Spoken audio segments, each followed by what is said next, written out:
Hello students, welcome to दक्षिण आई classroom. ये part 3 का क्वेश्चन नंबर 1 है, मैच द कॉलम। ओके, तो इसमें 5 पार्ट है, ठीक है। फर्स्ट, सेकेंड और थर्ड पार्ट और फोर और ये डी वाला एक ही जैसे हैं, ठीक है। तो इसमें हम डिस्कस करेंगे बी पार्ट। ओके, आपको इन सब में क्या करना है, देखो। ए आपको दे रखा है √4 + 2√3, ठीक है। तो ये लिखा हुआ है 2 × 1 × √3, ठीक है। अब 4 को मैं लिख सकता हूँ 3 + 1, ठीक है। तो आप देखो, तो ये परफेक्ट स्क्वायर दिख रहा है किसका? ये क्या है? √3 का स्क्वायर, ये 1 का स्क्वायर। तो ये √3 + 1 का होल स्क्वायर अंडर रूट है, तो ये वैल्यू कितनी आ गई? √3 + 1। आई बात समझ में? ओके, साथ ही साथ ये भी है यहाँ पे -√4 -2√3। तो इसको भी हम लिखेंगे 3 + 1 -2 × 1 × √3, ठीक है। तो यहाँ जो बाहर आएगा वो आएगा। ओके, एक बार लिख लेते हैं। अब ये जो लिखा हुआ है 1 -√3 का होल स्क्वायर लिखे या √3 - 1 का होल स्क्वायर लिखे, ठीक है। तो यहाँ एक गलती होती है बच्चों से, जो कि नहीं होनी चाहिए। और वो गलती क्या है कि अब यहाँ पे कंफ्यूजन रहता है कि इसको 1 -√3 लिखे या फिर √3 - 1 लिखे, ठीक है। इसमें हमेशा ध्यान रखना कि अंडर रूट क्या होता है? नॉन निगेटिव होता है, मतलब जीरो हो सकता है या पॉजिटिव हो सकता है। क्लियर है? नॉन निगेटिव होना चाहिए। इसको मैंने 1 -√3 निकाला, तो ये तो गलत है, ठीक है। तो √3 - 1 निकलना चाहिए, या फिर ऐसे ध्यान रखो कि हमेशा जो भी निकलेगा वो मॉड निकलेगा उसका। तो आप कैसे भी लिखो, मॉड लिखोगे तो कोई दिक्कत नहीं आएगी। तो इसको क्या लिखूंगा मैं फिर? √3। एक मिनट, ये √3 + 1 माइनस, और ये क्या होगा? √3 - 1। तो √3 कैंसिल हो गया, ए की वैल्यू कितनी आ गई? 2, ठीक है। बी की में बात करेंगे। बी के लिए क्या होगा? 11 को हम लिखेंगे, ये क्या लिखा है? 6 × √2। चलो इधर लिख लेते हैं। तो बी के लिए क्या लिखा है? 11 और 6 √2। 6 √2 जो आपका लिखा है वो लिखा है 2 × 3 × √2। और 11 को लिख सकते हैं हम 9 + 2, ठीक है। और दूसरा जो लिखा हुआ है वो लिखा है 9 + 2 माइनस, यहाँ पे लिखा होगा 6 √2। तो 6 √2 अगेन वही 2 × 3 × √2, ठीक है। तो b इज इक्वल टू, अब ये देखो इसको ध्यान से, ये क्या लिखा है? 3 का स्क्वायर और ये √2 का स्क्वायर, तो a + b का होल स्क्वायर। तो इसकी वैल्यू आ गई 3 + √2 का होल स्क्वायर। क्लियर है? माइनस, अब ये जो वैल्यू है और उसका अंडर रूट भी है ना, हाँ। और ये जो लिखा हुआ है वो लिखा है 3 - √2 का होल स्क्वायर। अगेन यहाँ पे फिर डाउट आता है कि √2 - √3, √2 - 3 का होल स्क्वायर भी तो लिख सकते हैं, बिल्कुल लिख सकते हो, ठीक है। तो ये वैल्यू आ जाएगी, ये तो पॉजिटिव है, कोई दिक्कत नहीं है। और ये 3 - √2 निकले या √2 - 3 निकले, तो 3 - √2 निकलेगा, क्योंकि पॉजिटिव निकलना चाहिए। क्लियर? तो यहाँ से वैल्यू आ गई, 3 3 कैंसिल हो गया, ये हो गया 2 √2। ओके, तो a आ गया 2, b आ गया 2 √2। तो आपसे पूछा क्या गया था इसमें? log b to the base a की वैल्यू। log b बोले तो 2 √2 को लिख सकता हूँ मैं 2 की पावर √8 है, तो 3/2। तो 2 ⁻³ बेस कितना है? a कितना निकल के आया? 2। तो log की सिंपल प्रॉपर्टी 3/2 बाहर चला जाएगा, log2 ⁻2 1। तो ये आ गया 3/2, ठीक है। तो इसके लिए ऑप्शन आपका कौन सा आ गया? एस, ठीक है। ओके, और ए भी ऐसे ही है। ए में क्या होगा? ये लिखा है √7 + 1 का होल स्क्वायर, √7 - 1। तो एग्जैक्टली इसी टाइप का है, ठीक है।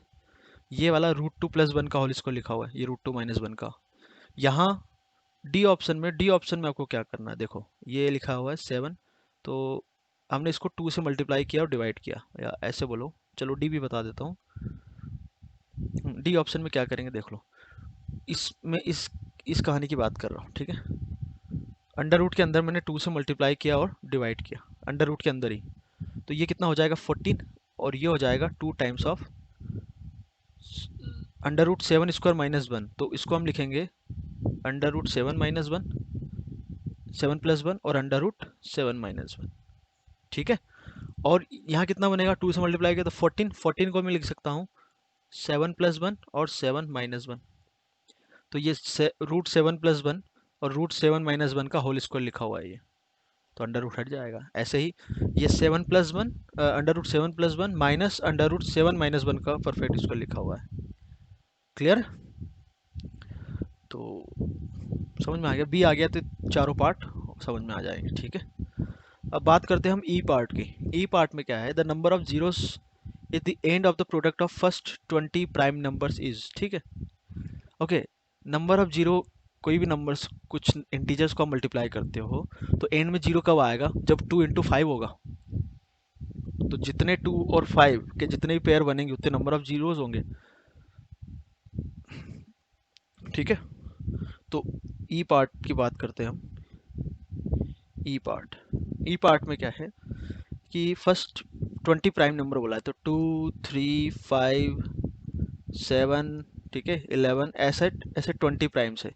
अब तुम ध्यान से देखो, ये 20 प्राइम्स है ना, 20 नंबर, 20 प्राइम नहीं बोला, ऐसे जो प्राइम है वो उनका नंबर 20 है। ठीक है, अब यहाँ पे देखो कि जिस तरह में मैं आगे का प्राइम ले लूँ, एक ही इवन नंबर प्राइम होता है, वो 2 है, और 5 यहाँ पर आ रहा है, आगे 5 आए ना आए उससे मतलब नहीं है। तो एक आपके पास 2 है और एक 5 में ले लूँगा तो ये कितना बन जाएगा 10, तो एक ही जीरो आएगा यहाँ से, क्योंकि एक 2 और एक 5, इस कारण से।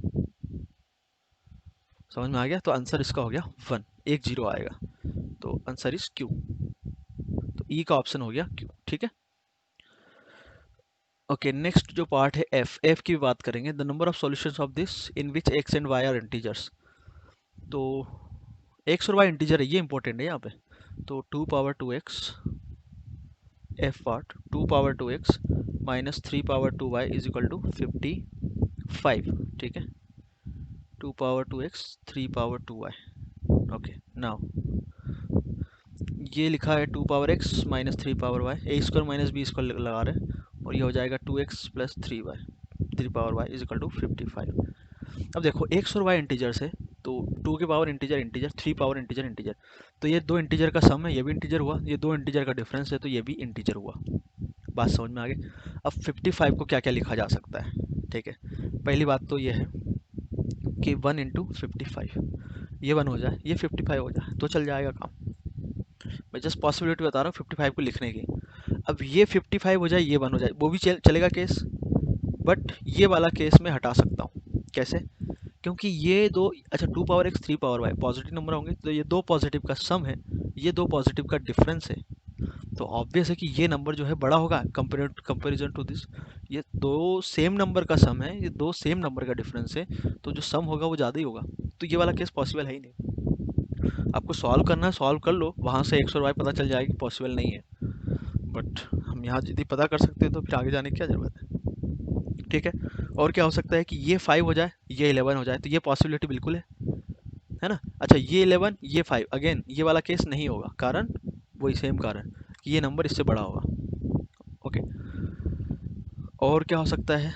अच्छा, नेगेटिव की बात करते हैं। क्या ये हो सकता है कि ये -5 हो जाए, ये -11 हो जाए? हो ही नहीं सकता, क्योंकि दो पॉजिटिव का डिफरेंस है, तो पॉजिटिव नंबर ही आएगा, नेगेटिव तो आ ही नहीं सकता, तो नेगेटिव में जाना ही नहीं है। तो आपके पास ये केस आता है, ये केस आता है। ठीक है, तो सबसे पहले इस केस की बात करता हूँ मैं। तो 2x minus 3y is equal to कितना बन लिया, और ये लिया 2x प्लस 3y, कितना लिया 55 लिया, तो यहाँ से ऐड कर दिया, तो 2 × 2 पावर x कितना आ गया 56, तो 2 पावर x आ गया 28, तो यहाँ से x इंटीजर आ रहा है कि नहीं आ रहा, तो ये वाला केस से भी आंसर नहीं आया। मैं ये नहीं बोल रहा हूँ कि ऐसा पॉसिबल नहीं था, बट इधर से x इंटीजर नहीं आ रहा है। फिर केस बचता है 5 और 11 वाला, ये वाला केस। तो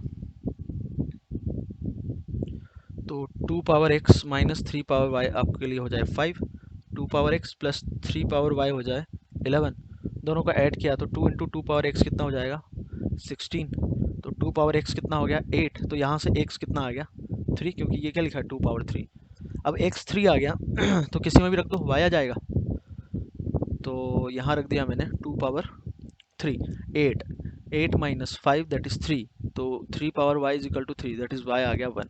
तो आपके पास ये एक पेयर आ रहा है, दोनों इंटीजर्स आ रहे हैं, उसने इंटीजर बोला था, तो यही आंसर आ गया। तो उसने जो पूछा था वो पूछा था कि द नंबर ऑफ सॉल्यूशन, तो x और y कितने पेयर आए, एक, तो आंसर हो जाएगा q। ओके, एक आंसर आ रहा है। ओके, समझ गए होंगे है ना।